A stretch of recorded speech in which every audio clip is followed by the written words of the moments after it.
क्या कतर अमरीकी, फ्रांसीसी और बरतानवी लड़ाका हथियारों से इसराइल को जवाब देगा? पाकिस्तान, रूस और चीन कतर के साथ खड़े होंगे, लेकिन कैसे? अरब मुल्कों ने कतर के साथ खड़े होने का ऐलान किया है, तो अब फिर अमरीकी फौज का क्या बनेगा? एक बड़ा सवाल खड़ा हो गया है। मौजूदा हालात की हकीकत पर मबनी इस वीडियो को आखिर तक मुलाहिजा फरमाएं और बराह करम चैनल को भी सब्सक्राइब कीजिए, बेल आइकॉन दबाइए ताकि हमारी हर आने वाली वीडियो आपको वक्त पर मिल सके। जज़ाकल्लाह।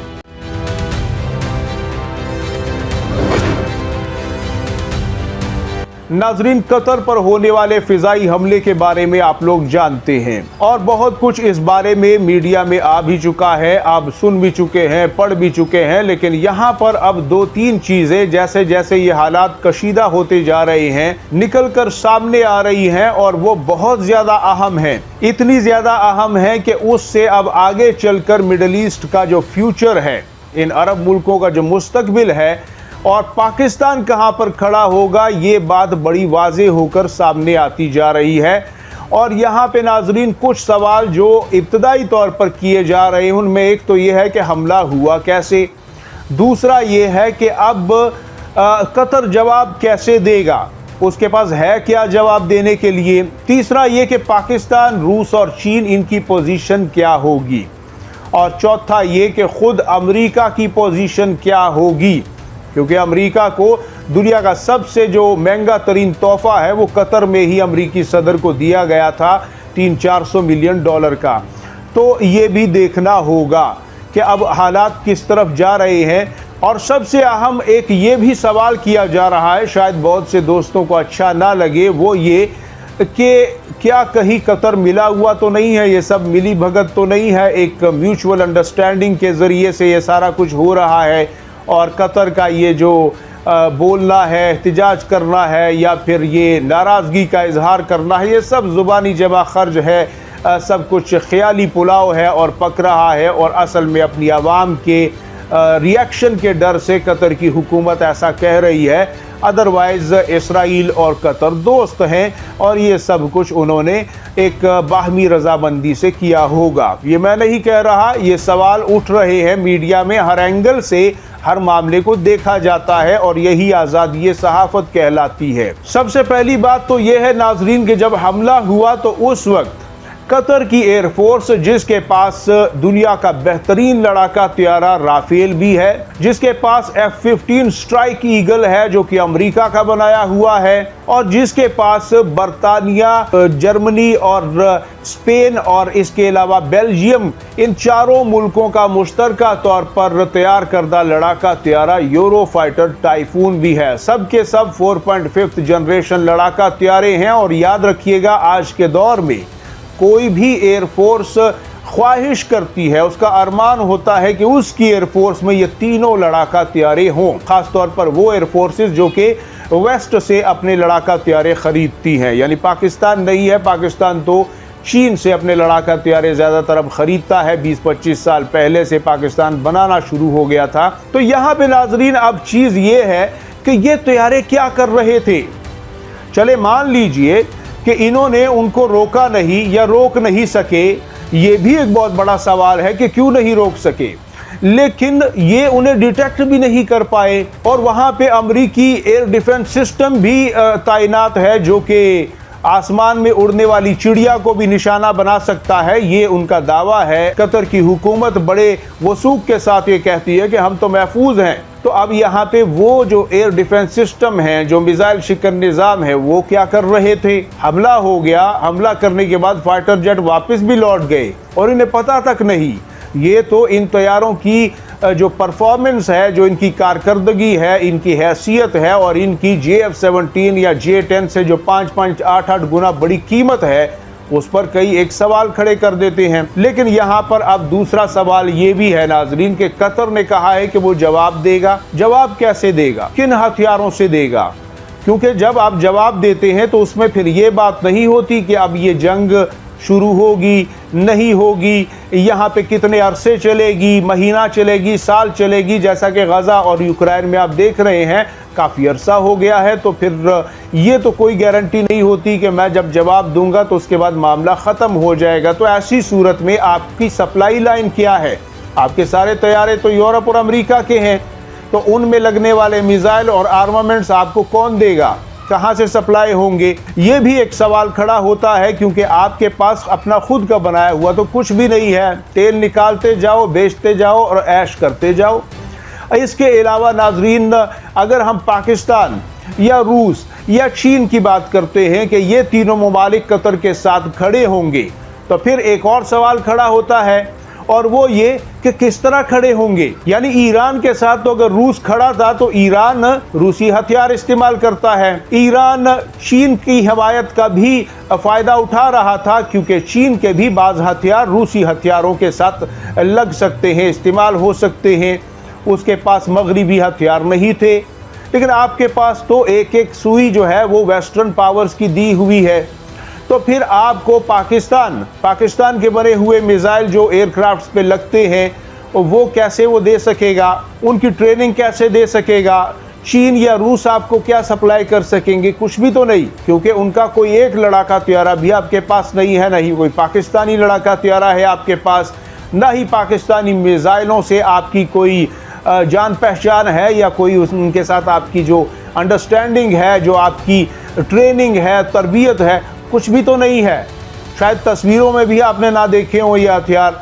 तो फिर यहाँ पे नाजरीन, आपके साथ ये मुल्क खड़े होंगे तो कैसे खड़े होंगे? अगर आप ये सोचते हैं कि फ़ौजें भेजेंगे, तो फ़ौज तो इसराइल में भी किसी इत्तेहादी ने नहीं भेजी। किसी भी मुल्क पर इसराइल ने अगर हमला किया है तो अपने तौर पर किया है। बाकी अमेरिका ने साइड पर खड़े होकर उनकी मदद की है। मान लीजिए साइड पर खड़े होकर आपकी भी ये बाकी ममालिक मदद करें, लेकिन अंदर आके आपकी टेरिटरी में मिसाइल को इंस्टॉल करना, वहाँ पे एयर डिफेंस सिस्टम लगाना, वहाँ पर फाइटर जेट्स के लिए नए एयरबेस, नए मिलिट्री बेसेस, नए वहाँ पर हैंगर्स तामीर करना, ये सब तो सालों की मेहनत के बाद होता है। ये अचानक कोई किस तरह कर सकेगा? ये भी मुमकिन नहीं है। यहाँ पे नाजरीन अब एक चीज़ और आती है, और वो ये है कि अरब मुल्कों ने वाज़े तौर पर बहुत शदीद अल्फाज में जनाब मजम्मत की है, और मजम्मत के अलावा उनके पास और कोई तीर भी नहीं होता, वो उन्होंने मारा है। तुर्की ने भी शदीद अल्फाज में मजम्मत की है। लेकिन बेसिकली तो ये अरब मुल्क जो एक दूसरे के इत्तेहादी कहलाते हैं, चाहे सऊदी अरब है, चाहे कुवैत है, यूएई है, बहरीन है, ओमान है, और इसी तरह के बाकी ममालिक, उसमें कतर भी शामिल है, वो मिस्र भी शामिल है। तो ये तमाम ममालिक तो मजम्मत कर रहे हैं। मजम्मत तो गैर मुस्लिम कंट्रीज़ ने भी कर दी है, इसमें कोई बड़ी बात नहीं है। लेकिन यहाँ पे ये ममालिक जो ये कह रहे हैं, ये दावा कर रहे हैं कि हम कतर के साथ खड़े हैं और किसी भी किस्म के हालात में साथ खड़े रहेंगे, तो फिर ऐसी सूरत में कतर के अंदर सबसे बड़ा, अमेरिका का मिडल ईस्ट में सबसे बड़ा जो मिलिट्री कमांड है, जो उनका सबसे बड़ा फौजी अड्डा कह लें, जो वहाँ पे फ़ौज की तादाद है वो बाकी मिडल ईस्ट के मुल्कों में से सबसे ज़्यादा है। यानी सबसे ज़्यादा अमेरिकी फ़ौज वहाँ पे है। और किसी भी अरब मुल्क में, ये जो कह रहे हैं ना हम साथ खड़े होंगे, इनमें से एक अरब मुल्क भी ऐसा नहीं है जिसमें अमेरिकी फ़ौज ना बैठी हो। और फिर अमेरिका, जो कि आप जानते हैं कि वो इसराइल की सलामती और उसकी खुद मुख्तारी और उस पर कोई आँच ना आए, इस बात की तो कसम खा चुका है।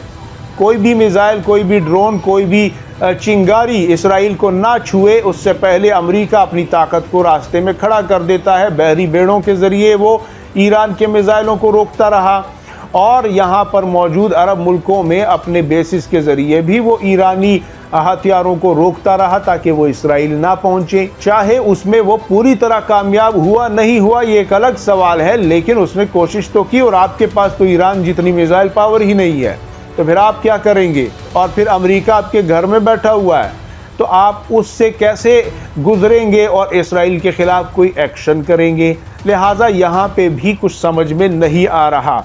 अब एक चीज़ नाजरीन जो आखिर में कही जाती है, शायद बहुत से दोस्तों को बुरी लगे, लेकिन मैं फिर कहूँगा कि हमें हर एंगल से एक वक़ूए को देखना पड़ता है, क्योंकि ये हो नहीं सकता कि दुनिया के इतने बेहतरीन लड़ाका त्यारे सिर्फ देख भी नहीं पाए इजरायली तैयारों को।